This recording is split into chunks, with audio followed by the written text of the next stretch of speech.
If you had a chance to change your fate, would ya? That was so bad. I can promise I can do a better accent. I'm so excited. My flight got delayed, so this was going to be a silent montage of me reading. So part of that is, and part of it will probably just be verbal updates, if you can hear me. I have no idea. So far, everything is fine. And I mean that story-wise, like, oh my gosh, what's happening? Anyway, I'm so excited to read this.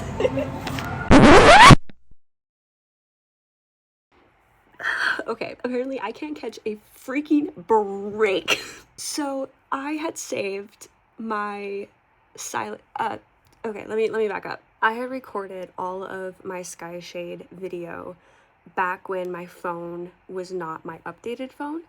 So I had storage issues and all that jazz, and so I recorded part of it on TikTok, and I just saved it in my drafts. All of my silent little monologue stuff was in the TikTok drafts, and I go on TikTok today, and all of my drafts are deleted. Every single one of them. And I don't know when this happened. I remember them like threatening it, but I had deleted a bunch. So I know the storage was fine. I know it was fine. So much, not all of this video is lost, because I did end up doing a lot of vocalized review of this, but I'm just really sad because it was a funny little video of me freaking out every couple of pages about this book. Sorry you'll never get to see it. Blame social media. Blame TikTok. So glad we have it back though. Yay. Okay, back to the video. Bye. Folks, here are the facts. I am 38 pages in. And I still don't understand why we just can't tell people things. It does explain it sort of in the book. Some of the questions from the previous book were answered here by Isla of like, why didn't you tell anybody? Why did you do this? So it makes sense, but also I don't quite understand why we still just didn't do it, like why we still just didn't communicate with everyone. It feels almost as if parts of the prequel, like what happened pre-Sentinel, should have happened in between book 1 and 2, or something like that, or like Grimm also should have lost his memory, and that will help with it. I will say I am a little off the Grimm train. I will admit that. My food is here. I've been eating it, but also he does things where I'm like, okay, he's not actually. Just because you're a bad guy doesn't mean you're a bad guy. So I'm very confused about that. Still not an Oro stan, and I don't think I ever will be, but that's okay because he's fine and I like him. He's chill. I am less a fan of Grimm. The first couple of pages really made me like, oh, you are, okay, yeah, nope. Cool, I'm gonna see myself out. But I like him, so we'll see, maybe things get better. And now there's a bigger villain, potentially, with the storms, so we'll see how that pans out. Okay, I need to be quiet because it's late, and I don't disrupt the grandparents, but I needed to make this because I'm about halfway through. And Alex, what are you doing to me? I'm sorry I'm calling you by your first name. I try not to be that informal with authors that I don't totally know. But you got me feeling a lot of things right now, and it hurts my body. And also, they just love each other. Are you kidding? Are you kidding? It's fine. It's so fine. I also just want to throw this book against the wall. I'm getting close to that, and that's a compliment. That is a compliment. I also want to like rip my hair out and punch a wall and scream and cry and like read this book all over again. I have 5 days left of vacation plus the plane ride home, and it is taking everything in me to not just tear through this book. What is happening? The tension. Girl, the tension. The fighting, but the honest conversations we're having, the cuddling. feel like I found a good place to stop to like chat about this before I continue on, because you guys, she just basically told Oro to stop, to not like her, to stop finding her, to stop like loving her. And oh my gosh, and like I didn't think I would get to see that. And I'm not celebrating. This is not me celebrating. This is me in complete shock that it happened, and it happened in a way that I'm freaking out about. What the frick? And then we've got Grim, my boy Grim, who's doing his gosh darn best to be a good boy. And you're gonna kill one of them? Why would you do that, Alex? Just let them be happy. At this point, I mean, I care who Isla ends up with. I want her to be with Grim, but I don't want any of them to die. That seems excessive. Alex, you would not make me spend this much time with Grim just for you to have her end up with Oro / kill Grim. You wouldn't do that to me, would you? Unless you're cruel. Which I'm not putting past you at this point. I have no idea what's going on. You wouldn't do this to me, would you? Would you? And there's so much going on. I am like, this is what I've been waiting for. This sort of confusion and tension, but like I'm in on it and I know what's going on.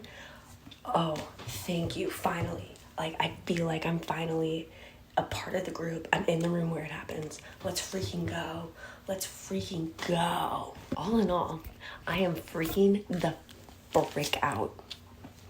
Why would you do this to me on vacation?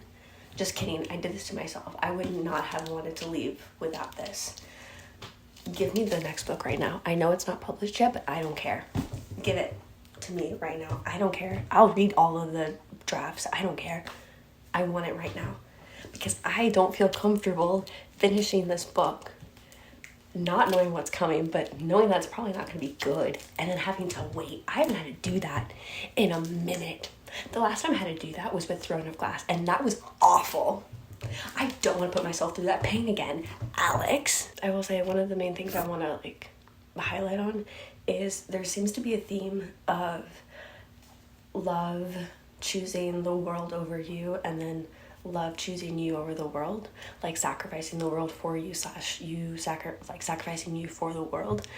And I don't know if that's an intentional commentary, but that's kind of what I'm seeing, and I think that's really cool, and I don't think it's something that's really talked about, especially within fantasy. It always feels like it's always one or the other, and we don't ever see like the sides of that at the same time in tandem. And I think that's really neat, because teenage me would have had such a different answer than current me, sort of. And so it's really neat to see like how that's being played out, and I really like that. Anyway, that's about it. Love the dragon, love Grim. This has been so fun. I might read more tonight, I have no idea. Okay, bye. I am this far into the book, this much left. Here are my thoughts. I just finished the part where we find the portal, or we know where the portal is, in the maze, which is exciting. Your girl's got me worried. Stop. I am so much enjoying this book. So I'm enjoying this book a lot. More than the first two, because it feels like we finally have like a pace. Not like a pace, but like we're grounded. This feels so much more grounded, and I don't know if it's because there's less like crazy stuff happening and it's more like we're following a pattern of events. Or what, but it's so great and it's so lovely. We had a wedding, which was wonderful. We're spending some quality time together, which is wonderful. There's growth, you guys. There is growth, and it's so great to see. I love it for them. It's so wonderful. I don't think I mentioned this earlier, but I love the imagery of shadows and dragon and nature and leopard. I just think visually that is such a cool thing to be looking at and to be thinking about. It makes me happy. Again, we don't love how the events have played out, but we love that they're together. It's so great. But I'm not holding my breath. I am prepared for things to fall apart end to end very badly. It is currently 7 o'clock in the morning. We're back at the airport. Wondering if I finished this or if it's too early to put myself through that. Alright folks, we've learned some things. Here's progress update. So many things are happening. I am getting wild revelations or reveals as to what is happening, and it's so crazy. But all of this lore dropping or like plot dropping, everything that's happening interspaced or interjected with the freaking love triangle going on.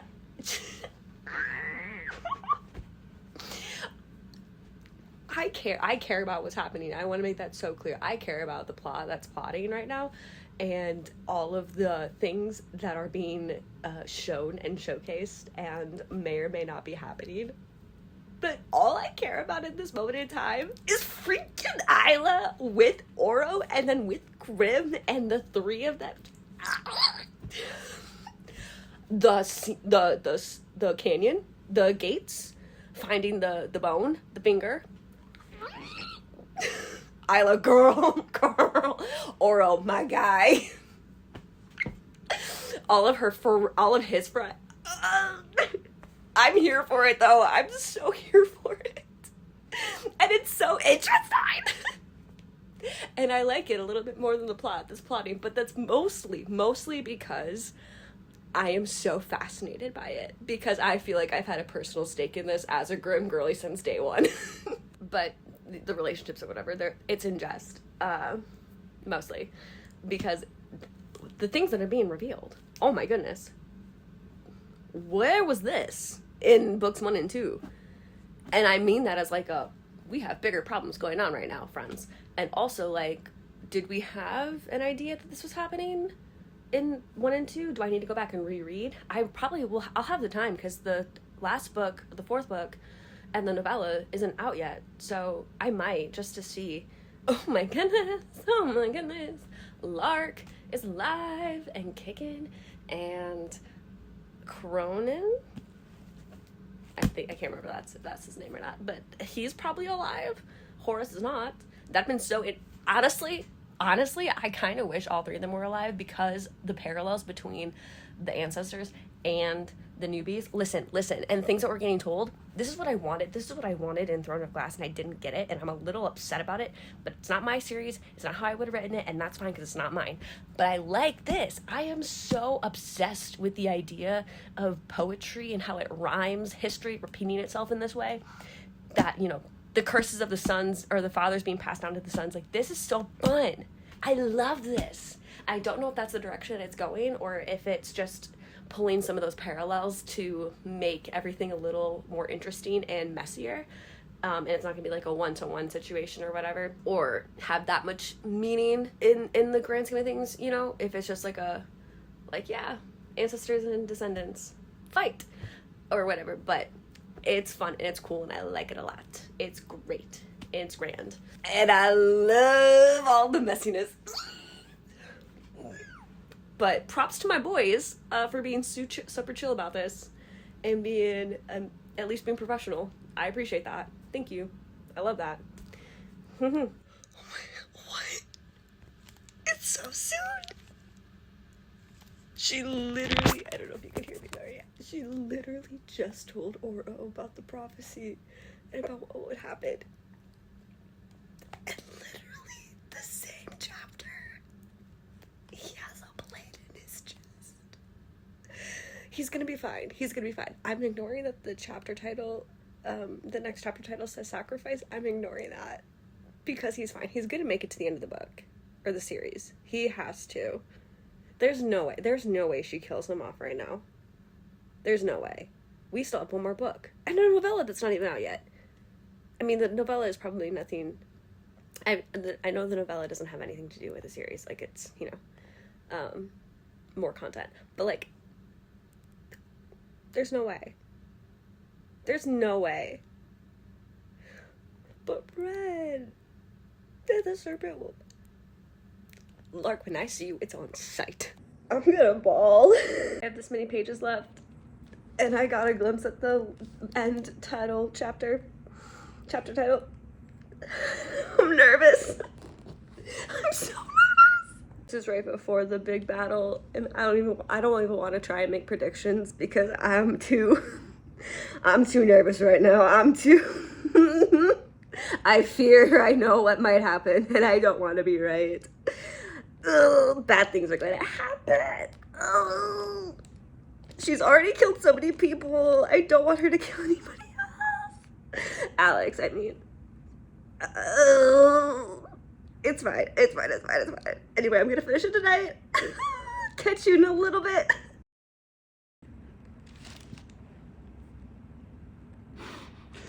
Oh my God.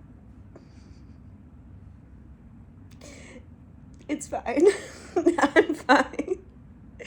Everything is fine. My 2 boys are alive still, so that's cool. That's good. I truly thought one of them was going to die in this book. But I guess I keep them for a little bit longer. I have 1 more book with one of them. Oh, that was good. I have some thoughts. I have some things. But we're gonna process. We're gonna come back and talk about it later.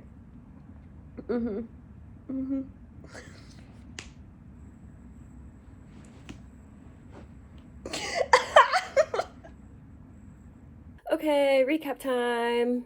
This is many months later. You can tell by my hair because I thought I recorded a ending to this and I didn't, so this is going off of what I remember.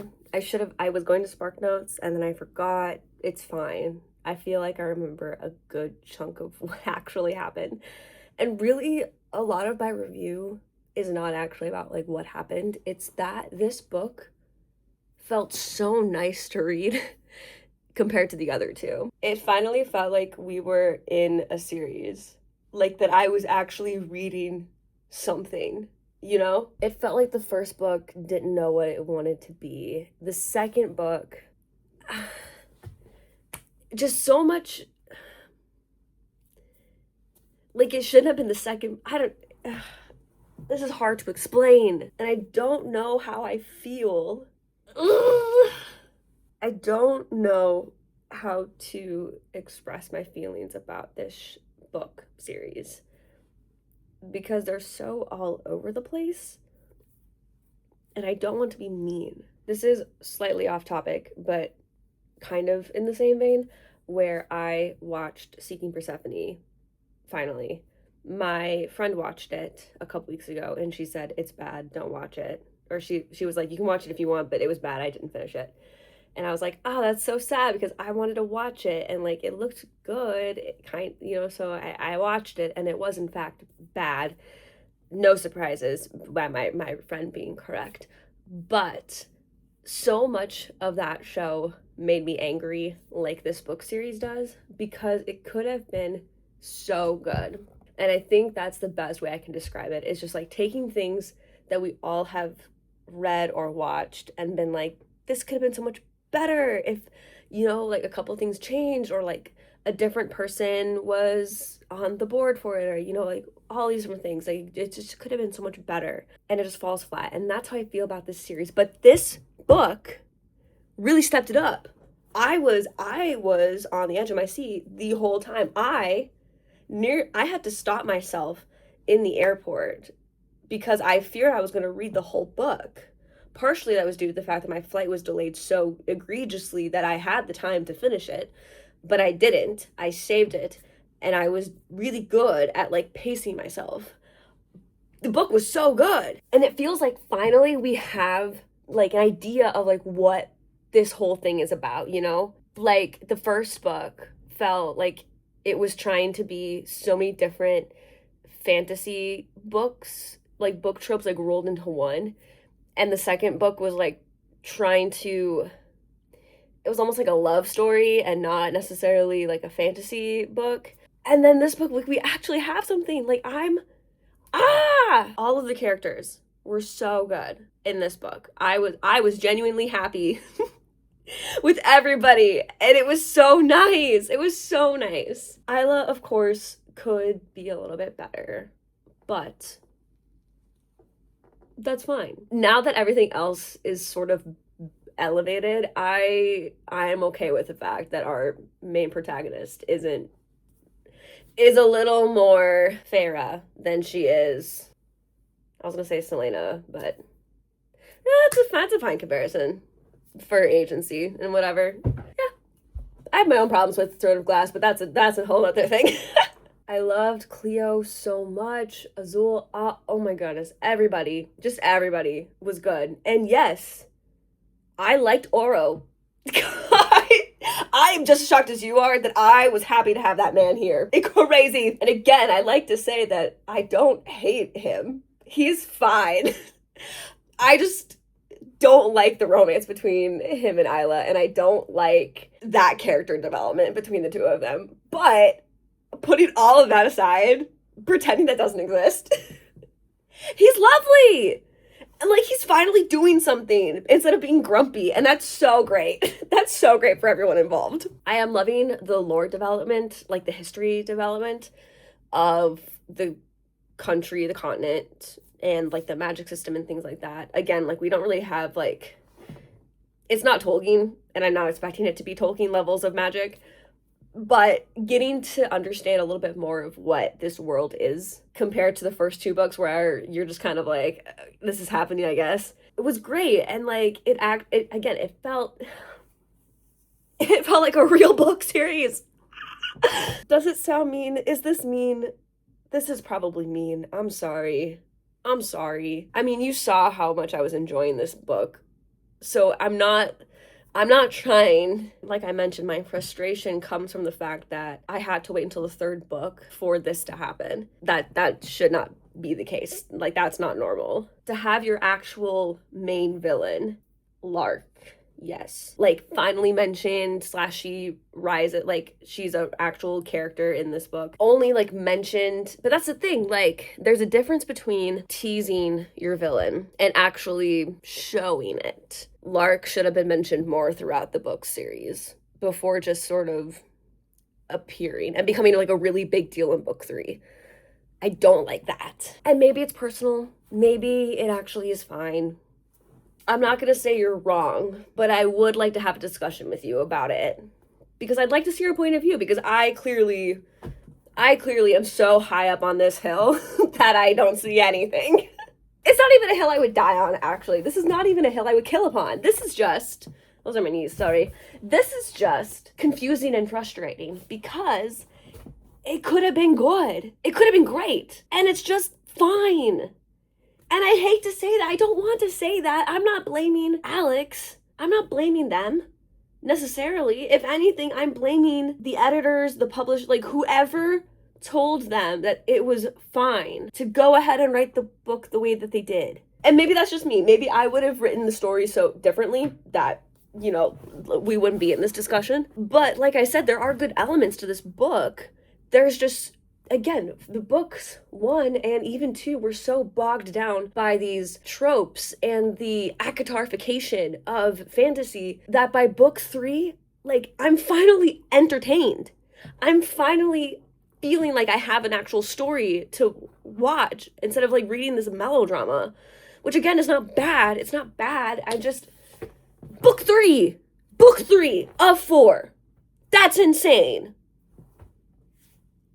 I'm sorry, that's so mean. I don't mean to be cruel or rude. This is coming from a place of like, Same thing with like Seeking Persephone. Like, obviously you have good ideas. I just don't know what happened in the process to make it so not the way that I think that you wanted it, or like you wanted it to come off as. I don't know. I don't know anything. I just read the books. I don't engage with the fandom at all or whatever. It's really not that big of a deal. My biggest complaint is that there was so much happening in book 3, like good things. I was invested the whole time. Like I said, I was ready to finish that book in like a day. That so much was happening in book 3 that could have been introduced and explored in books 1 and 2. What were we doing in book 2 that actually serviced the plot? I don't remember. Partially, I'm genuinely asking. But I don't recall anything really happening in book 2 that couldn't have been merged together with book 3. And I think I mentioned this in like my other video about Lightlark, where books 1 and 2 felt like there were some things that could be tied together. And I agree with that. Like, there are a lot of things about this series that could have been and should have been explored more or differently laid out story plot wise, so that it didn't feel so top heavy by book 3. And I haven't read book 4 yet, or the novella. Those came out in December, and I forgot about that. And then I went to the Barnes & Noble with my friends, and we saw a big cutout for it, and I freaked out. I was like, dude, this is the series that was like, cool, that was driving me insane. This is crazy. I got my picture by it. It's right here. But yeah, anyway, I really liked book 3, and I'm just upset that I see elements of a good story here, and I'm not getting it. But we'll see. It's fine. It's so fine. Literally, it's so fine. It is a book I would recommend. It's a series I would recommend to like anybody between the ages of like 5th grade to like a freshman in high school that's wanting to read fantasy or like get into fantasy. Like, this is a great series for them, I think. Which is good. Like, you need these kind of series to offset the Brandon Sandersons and Tolkiens of the world. Like, not everyone has time to read 800 pages of an 8-book series. Let's take this little series, this little fun series instead. But I think that's it. Generally, my critique is, or my recap, that's the word, is mostly vibes. But I'll finish the series soon. I started reading the Mortal Instruments series while I was waiting for this book to come out, and I got hooked real bad for like the first like 4 books. I finished like those 4 books in like 2 weeks. It was crazy. And it took me forever to read books 5 and 6. I'm on 6 right now. I'm almost done with it. And I get it. Like, I get why they were popular. They're really good. Kind of insane. Very much insane. Some heavy things we don't vibe with, but I get why they were popular. So I'm glad I read them. And I'm glad I read the series too. It's lovely. It's fun. We enjoy it. I'm gonna stop talking before I dig myself into a deeper hole. Okay, bye.